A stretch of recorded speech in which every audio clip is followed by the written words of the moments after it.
جب رسول اللہ کہیں باہر سفر سے تشریف لاتے مدینے کی طرف،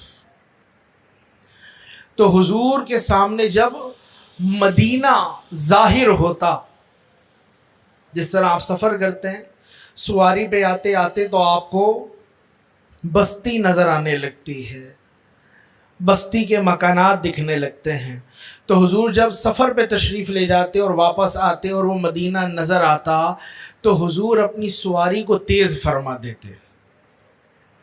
صحابہ کہتے ہیں جب سواری تیز ہوتی تو مدینے کی ہوائیں بے قرار ہو جاتی۔ آقا آپ اتنی محبت فرماتے ہیں مدینے سے کہ جب سواری مدینے کے قریب پہنچی تو آپ نے سواری کو تیز کر دیا تو ادھر سے مدینے کی ہوائیں بے قرار ہوتی اور جھوم جھوم کر وہ حضور کی بارگاہ میں حاضری دیتی، حتیٰ کہ اگر حضور نے چادر مبارکہ پہنی ہوتی تو کندھے سے وہ چادر ڈھلک جاتی، لیکن حضور اپنی سواری کو روکا نہیں کرتے۔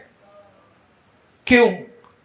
یہ غلاموں کو پیغام ہے، بس مدینے کی طرف دوڑو، مدینے کی طرف دوڑو، جب مدینہ نظر آئے تو یاد مدینہ میں بے قرار ہو جاؤ۔